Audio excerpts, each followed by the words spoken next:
ஆண்டுடைய நாமம் மகிமைப்படுவதாக. உங்களை எல்லாரையும் பார்ப்பதிலே மிகுந்த மகிழ்ச்சியை அடைகிறோம். நம்ம கலாத்தியர் 5:25 வைத்து தொடர்ந்து ரெண்டு நாட்கள் பார்த்துருக்கிறோம். இன்று 3வது நாளும் பார்க்கிறோம்.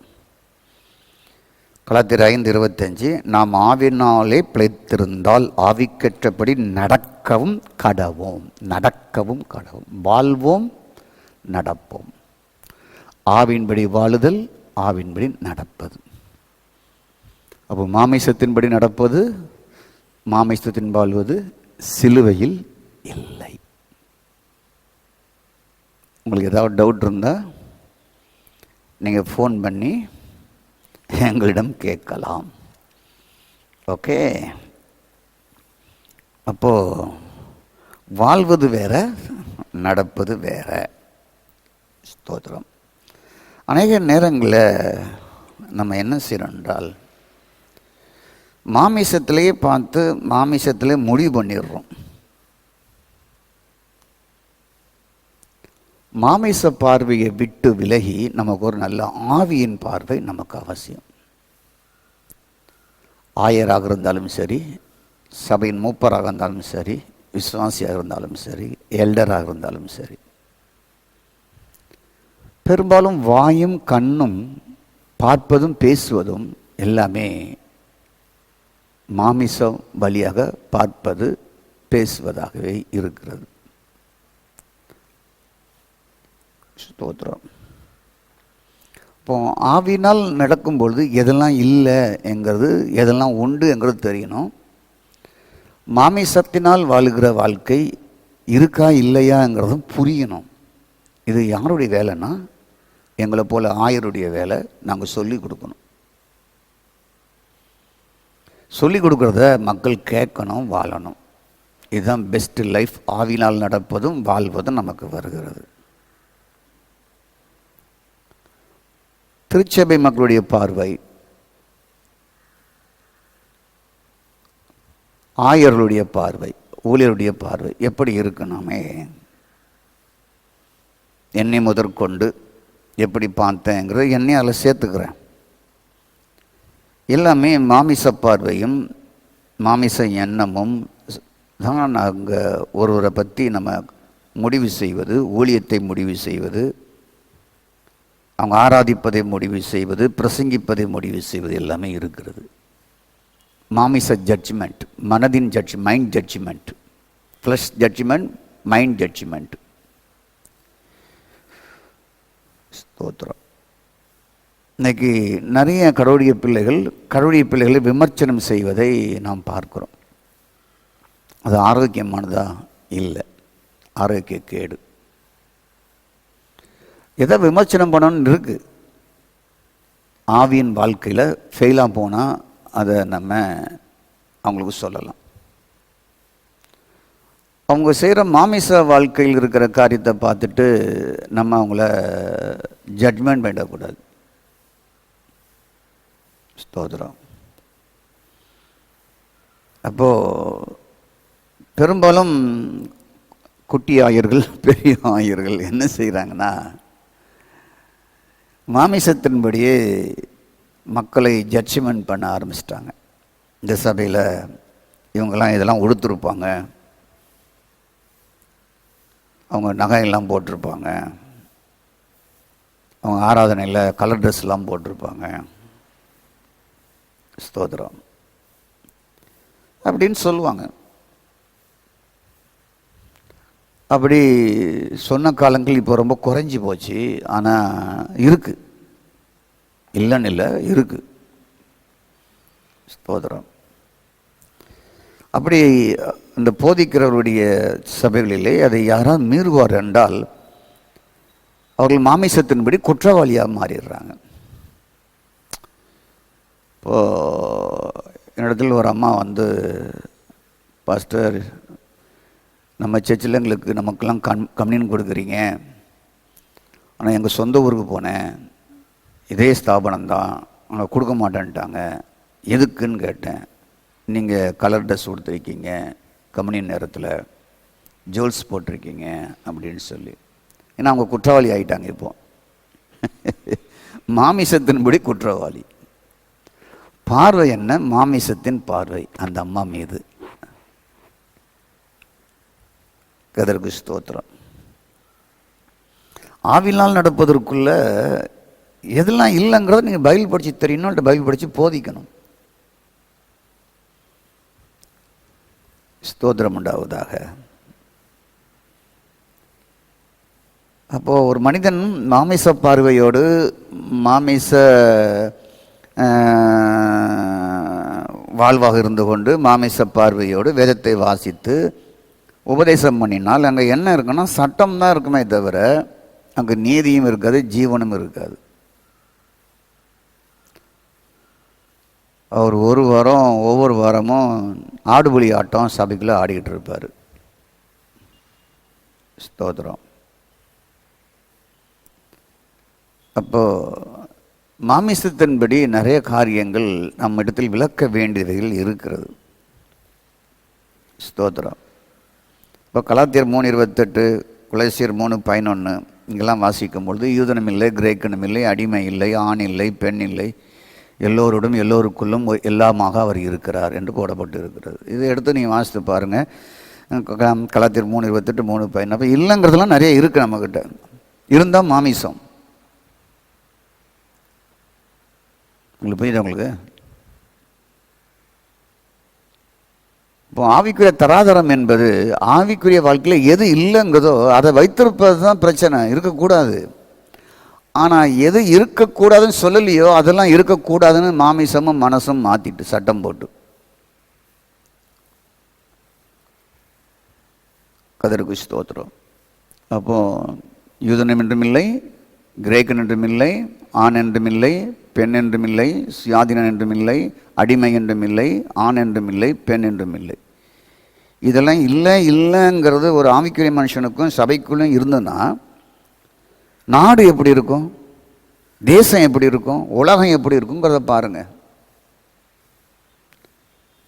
அதில் ஒன்றே எடுங்களேன், அடிமைன்னு எடுத்துங்களேன். எத்தனை அடிமை இருக்கிறாங்க? ஆண் அடிமை, பெண் அடிமை, மாமியார் அடிமை, மருமகள் அடிமை.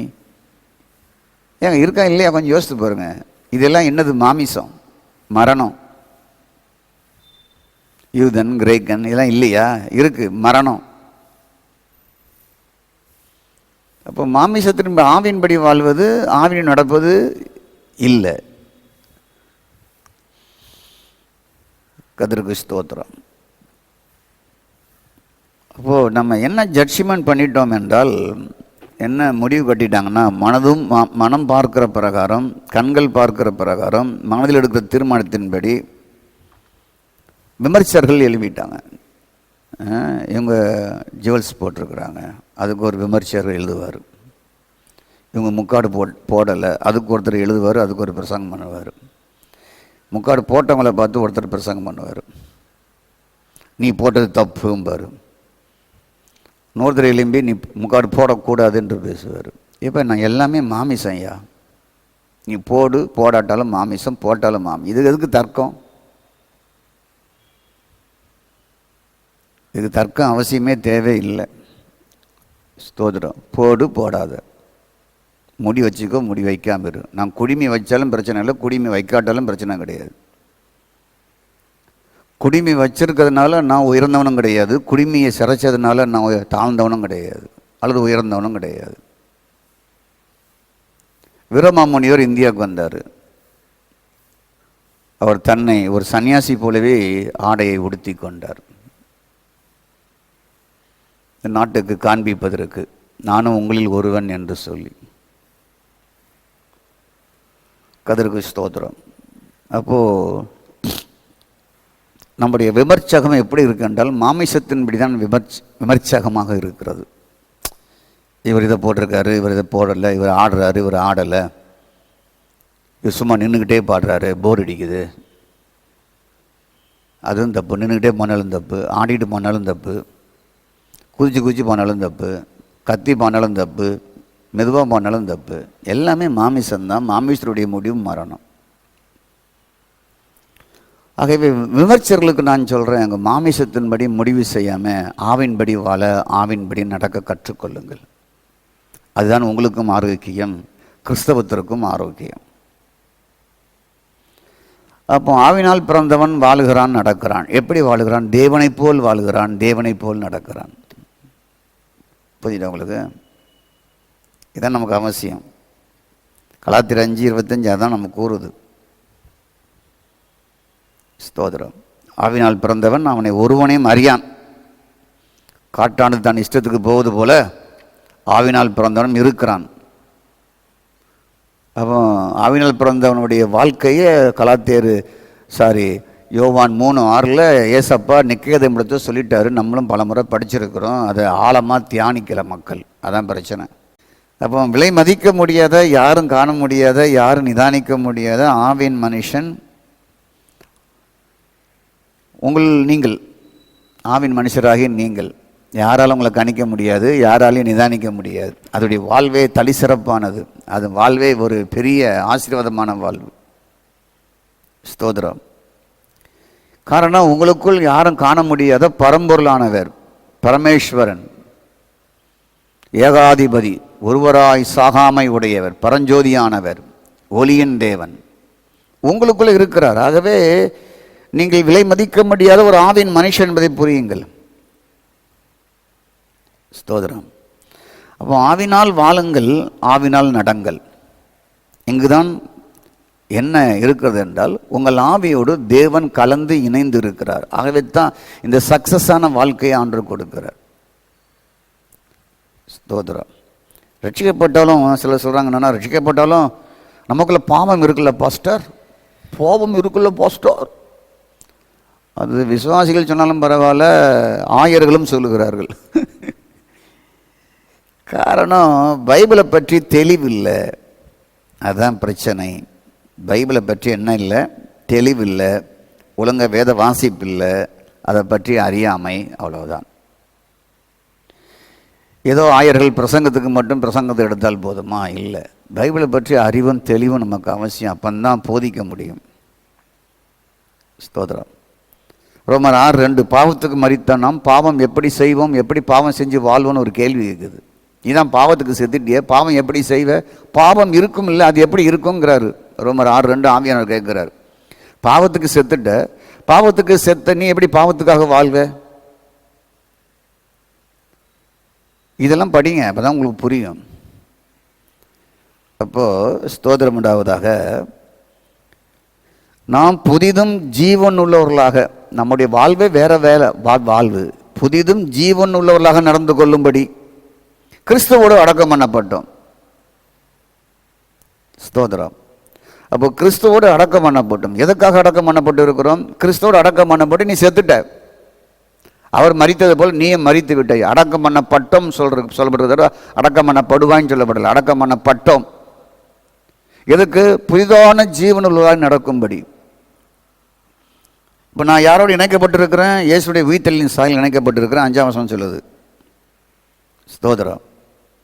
நம்முடைய பழைய மனுஷன் கிறிஸ்துவோடு சில அறையப்பட்டான், அடக்கம் பண்ணப்பட்டான். ரோமர் 6 கிளீனாக சொல்லுது. ஆகவே நான் பாவத்துக்கு நீங்களாக்கி விடுதலை வைக்கப்பட்டு இருக்கிறேன். 7ஆம் வசனம் சொல்லுது. அப்புறம் பாவம் எங்கே இருக்கும்? பாவம் எங்கே இருக்கணும் என்றால், நான் புதிதும் ஜீவனுமான வாழ்க்கை வாழ அழைக்கப்பட்டிருக்கிற தெளிவு இல்லாத மட்டும் தான் இருக்கும். தனக்குள்ள இருக்க ஒரு ஆவியின் வாழ்க்கையை புரியாத மட்டும் தான் இருக்கும். ஸ்தோத்திரம். மரித்தவன் பாவத்துக்கு நீங்களாக்கி விடுதலையாக்கப்பட்டு இருக்கிறான். விடுதலை ஆயாச்சு, அவன் விடுதலை ஆக்கப்பட்டு இருக்கிறான். உங்களுக்கு புரியுதா? உங்களுக்கு கதிருக்கு ஸ்தோத்திரம். நாம் என்ன பண்ணியிருக்கிறோம்? பாவத்திலிருந்து விடுதலை ஆக்கப்பட்டு இருக்கிறோம். அப்போ பாவத்துக்காக வாழ்வதும் பாவத்துக்காக பிழைப்பதும் எப்படி?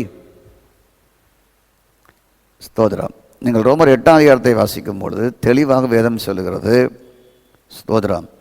தேவனுடைய ஆவி உங்களில் இருந்தால் நீங்கள் மாமிசத்துக்கு உட்பட்டே இருக்க மாட்டீங்க. ஸ்தோத்திரம். தேவனுடைய ஆவி உங்களுக்குள் இருந்தால் மாமிசத்துக்கு வேலையே இல்லை. கிறிஸ்துவின் ஆவி இல்லாதவன் அவருடையவன் அல்ல. கிறிஸ்து உங்களில் இருக்கும்பொழுது சரீரமானது பாவத்துக்கு செத்து போயிருக்கும். இயேசுவை மரித்தொன்று எழுப்பின ஆவி உங்களுக்குள் இருக்கிறபடினாலே சாவுக்கு ஏதுவான சரீரம், அதை சார்ந்த மனம், எண்ணம், உணர்வு, சிந்தை, விருப்பம், அறிவு, புத்தி அத்தனையும் ரிவைண்ட் பண்ணுகிறார், உயிர்ப்பிக்கிறார், மாற்றி அமைக்கிறார், புதுப்படைப்பாக மாற்றுகிறார். இதான் ஆவின்படி வாழ்வது, ஆவின்படி நடப்பது. உங்களுக்கு புரியுதா? உங்களுக்கு இப்போ ஆவினால் படி வாழ்வது, ஆவினால் நடப்பது என்பதை தெளிவாக ஒவ்வொருவரும் அழகாக புரிஞ்சிருக்க வேண்டிய ஒரு விஷயம். அப்போது நாம் மாமிச பார்வையினாலும் மாமிச எண்ணத்தினாலும் எதெல்லாம் ஆவியின் வாழ்க்கை என்ற பிற வெளித்தோற்றங்களை நினைக்கிறோமோ அவைகள் இல்லை. அவைகள் இருந்தாலும் சரி, இல்லாவிட்டாலும் சரி. இருந்தாலும் தோத்திரம், இல்லாவிட்டாலும் தோத்திரம். உங்களுக்கு புரியுதா? உங்களுக்கு ஸ்தோத்திரம்.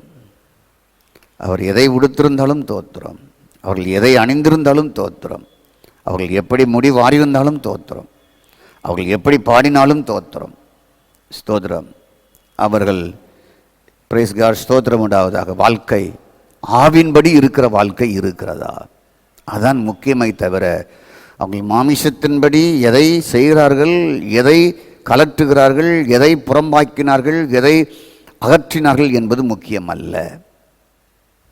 அதற்கும் ஆவிக்கும் சம்பந்தம் கிடையாது. அவைகள் ஆவியின் மனிதனை பூர்ணப்படுத்துவது கிடையாது. ஆவியின் தேவனே உங்களில் இருந்து அவர் செயல்படுகிறார்.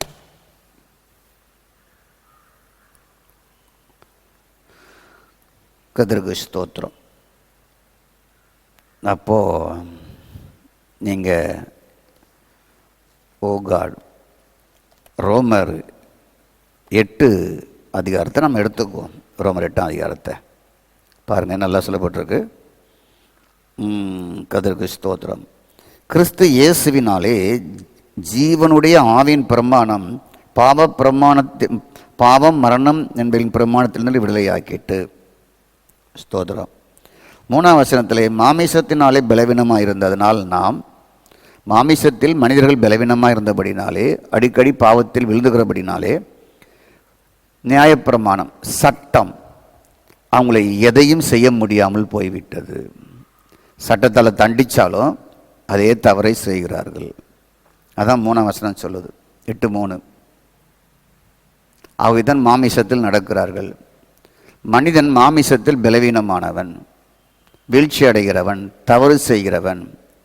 அவனுக்கு 1000 சட்டங்களை போட்டாலும் சட்டத்தை மீறி அந்த தவறை செய்கிறவன்.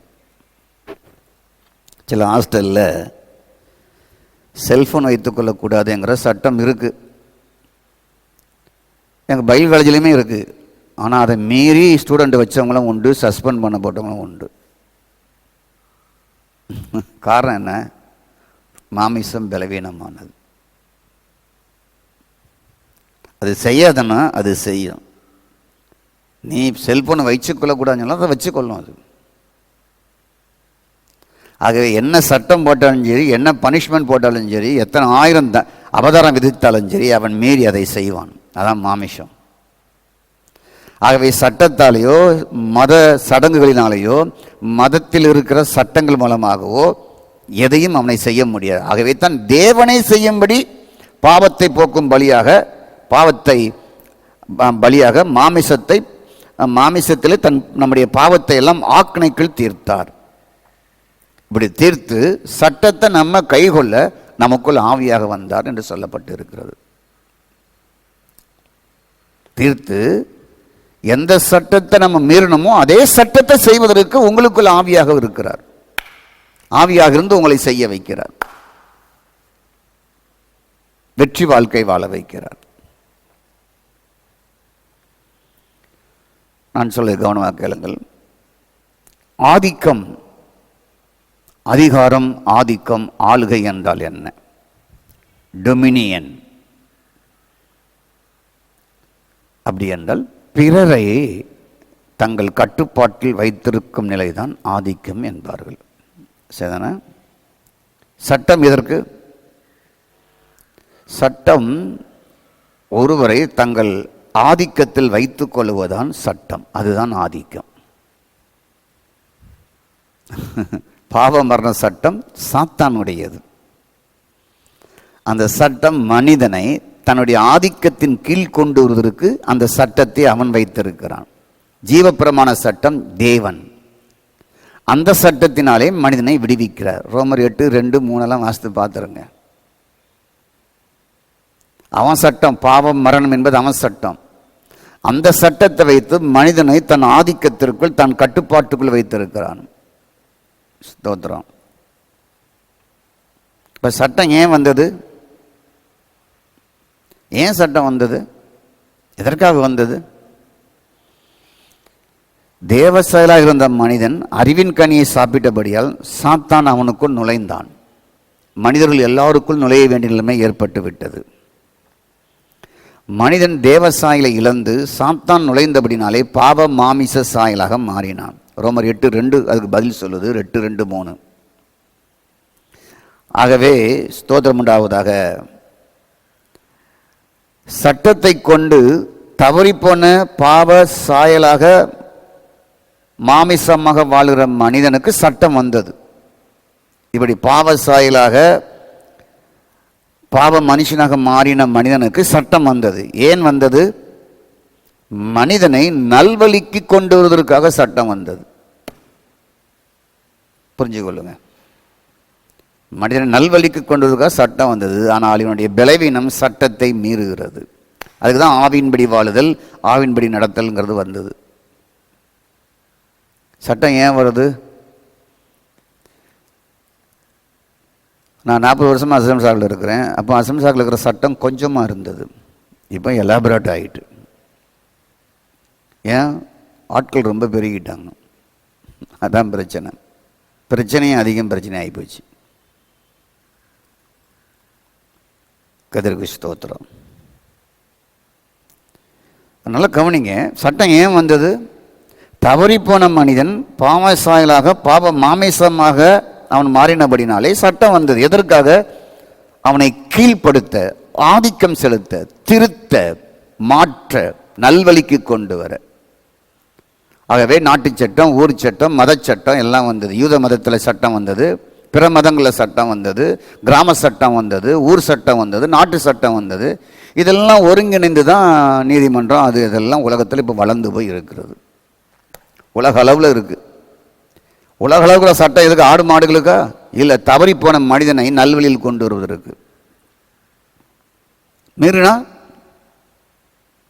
ஆளை காலி பண்ணிடுவாங்க, தூக்கு தண்டனை. ஒரு தேசம் மீறும்பொழுது யுத்தம் நடக்கும், சட்டத்தை மீறிட்டு அப்படின்னு சொல்லி. இப்போ வீட்டில் நிறைய சட்டம் இருந்தால் என்ன இருக்கும் சொல்லுங்க? வீட்டில் நிறைய சட்டம் இருந்தால் என்ன நடக்கும்? சட்டம் இருந்தால் பிள்ளைகள் நிறைய தவறு செய்வாங்க.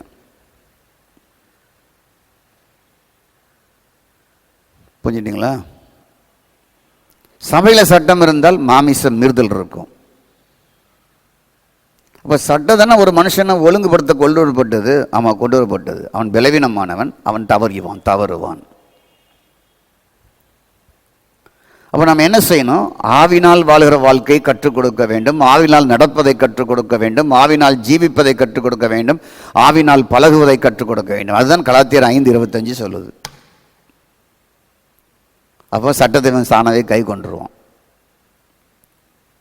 அவனுக்கு சட்டமே தேவையில்லை, எல்லாமே சரியாக நடப்பான். ஸ்தோத்திரம். ஆவினால் நடக்காது வராத வரைக்கும் செவடங்காதில் சங்கூதனம் மாதிரி 1000 முறை சொன்னாலும் சரி கேட்டுக்கிட்டு போயிட்டே இருப்பாங்களே தவிர மனசுக்குள்ளே சட்டத்தை மீறிக்கிட்டே இருப்பாங்க. அப்போ தேவனுடைய ஆவி வாசமாக இருந்தால், ரோமர் 8:9 இப்போ வாசித்தோம். தேவனுடைய ஆவி வாசமாக இருந்தால் நீங்கள் மாமிசத்துக்கு உட்பட்டவர்களாக இராமல் ஆவிக்கு உட்பட்டவர்களாக இருப்பீர்கள். ரோமர் 8:9 வாசித்தோம் கொஞ்ச நேரத்துக்கு முன்னால். இது மிகப்பெரிய உத்தரவாதம் உங்களுக்கு கொடுக்குது. பார்த்தீங்களா? நீ மாமிசத்துக்கு உட்பட்டு இருக்க மாட்டேன்னு சொல்லி. எதுக்கு சட்டம்? எதுக்கு? மாமிசத்துக்கு தான் சட்டம். சட்டம் எதுக்கு? அவனுக்கு தண்டனை கொடுக்க, திருந்த, நல்வழிப்படுத்த. அது திருந்த முடியாத இந்த மாமிசத்துக்குரிய மனுஷன் திருத்துவதற்காகத்தான் ஆவினால் நடப்பது வந்தது. ஆவினால் நடப்பது எப்படி வந்தது? ஒருவன் விசுவாசிக்கும் பொழுது மகனாக மாறுகிறான். மகனாக மாறின உடனே அவனுக்குள் ஜீவ ஆவியானவர் கிருபையின் சத்தியமாக நுழைந்து வாசம் பண்ணி அவனுக்குள் குடியிருந்து இவனை ஆவினால் வாழ்வதற்கு நடப்பதற்கு உதவி செய்கிறார். ஆவியின் பிரமாணம் அவனுக்குள் செல்கிறது. ஆவியின் வாழ்வு அவனை நடத்துகிறது. இப்போ பார்த்தீங்கன்னா குடின்னு சொன்ன கூட குடிக்க மாட்டான். என்ன தப்பு பண்ண சொல்லணும் தப்பு பண்ண மாட்டான். நான் ரட்சிக்கப்பட்டுட்டேன், நான் மனம் திரும்பிட்டேன், நான் கடவுளுடைய பிள்ளைம்பான். சில நேரங்கள் என்ன எதுனா வருஷம் 5 வருஷம் 10 வருஷம் 20 வருஷம் ஆன பிறகு திருப்பியும் அவங்க பழைய வாழ்க்கைக்கு போயிடுறாங்க. அப்படி அல்ல இது. அப்போ மிகப்பெரிய உத்தரவாதம், உங்கள் ஆவியில் தேவ ஆவியின் வாசம் செய்தால் மாமிசத்துக்கு உட்பட்டவராயிராமல் ஆவிக்குட்பட்டவராக இருப்பீர்கள் என்று மிகப்பெரிய உத்தரவாதம் கொடுக்கிறது. இந்த ஆவிக்கு உட்பட்டு இருக்கும் பொழுதுதான், ஆவியானவர் உங்களுக்குள் இருக்கும் பொழுதுதான் ஆவின்படி வாழுதல், ஆவின்படி நடப்பது உங்களுக்கு வருகிறது. அங்குதான் வெற்றி வாழ்க்கை. அங்கே மாமிசத்திற்கும் மனசுக்கும் இடம் இல்லை.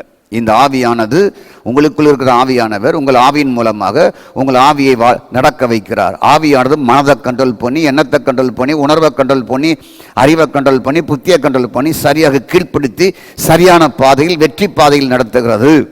எல்லா கட்டளைகளையும் சொல்லாமலே கீழ்ப்படிய வைக்கிறது. இப்போ மாமிசத்துக்குள்ளே இருந்தால் தானே கட்டளையை மீறுவான். மாமிசத்தில் இப்போ இல்லைல்ல, இவனுக்கு கட்டளையே தேவையில்லை. ஓகே. ஆகவே ஆவின்படி நடப்பது, ஆவின்படி வாழ்வது. அப்போ மாமிசத்தின்படி ஏன் நடக்கிறோம் என்கிறது தெளிவாக நீங்கள் படிச்சிருக்கீங்க. அப்போ நம்ம மாமிசத்தின்படி ஜட்ஜ்மெண்ட் கிடையாது, மனம் மாமிசத்தின் பார்க்கிறபடி. ஸ்தோத்திரம். ஆவிக்குரிய வாழ்க்கை என்பது இந்த வெளிப்புறம் மாற்றுவது கிடையாது, உள்ள வேலை, உள்ளிருந்து நடக்க வேண்டியது. ஸ்தோத்திரம். ஆண்டவர் எப்படி படைத்தார் என்றால் ஆவி மூலமாக மனம், மனம் மூலமாக சரீரம் நடத்தப்படும் படைத்தார். ஆதாம் நன்மை தீமை அறியத்தக்க கனி புசித்தன் விதமாக ஆவி செயல்படாமல் ஆனது, மனம் சரீரத்தை நடத்த ஆரம்பித்தது, உலகம் முழுவதும் வீழ்ச்சி அடைந்தது. ஸ்தோத்திரம். ஜீவ கனியானவர் உங்களுக்கு ஜீவனாக வந்திருக்கிறபடினாலே இப்பொழுது ஆவி வழியாக மனமும், மனம் வழியாக அறிவு, புத்தி, எண்ணம், உணர்வு, சரீரம் நடத்தப்படுதல் வரும் என்றால் இதுவே ஆவி நடத்தப்படுதல். அப்படிப்பட்ட ஆட்களை பாவம் அவர்களை மேற்கொள்ளாது, பாவம் அவர்களை ஆளுகை செய்யாது. ஏனென்றால் ஆவியார் உள்ளே இருந்து உயிர்ப்பித்து கொண்டே இருப்பார். கண்களை மூடி ஜெபிப்போம். எங்கள் நல்ல ஆண்டவரை துதிக்கிறோம். பிதா குமாரன் பரிசுத்தாவின் நாமத்தில் நம்முடைய சமூகத்தில் வருகிறோம். எங்களுடைய கரத்தில் ஒப்பு கொடுக்கிறோம். ஸ்தோத்திரம். ஆவினால் வாழ்வது, ஆவினால் நடப்பது, எப்படி ஒரு வெற்றி வாழ்க்கை செய்ய முடியும் என்பதை அழகாக கற்றுக்கொள்ள நம்முடைய மக்களுக்கு உதவி செய்தீங்க, அதற்காக நன்றி. எது ஆவிக்குரிய வாழ்வு இல்லை, எது ஆவிக்குரிய வாழ்வு, எப்படி பாவ மாமிச சரதிலிருந்து வெற்றி என்பதையெல்லாம், சட்டம் ஏன் என்பதையெல்லாம் கற்றுக்கொள்ள உதவி செய்தீங்க. இயேசுவின் நாமத்தில் பிதாவே, ஆமென். தேங்க்யூ. God bless you. இது வானத்தின் வாசல், என் இயேசையா, ஆசீர்வாதத்தின் வாசல்.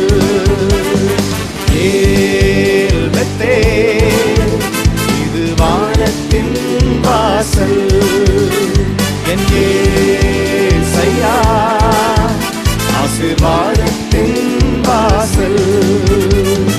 தலை காய்க்கும் கல் நீரையா, மூளை கல் நீரையா,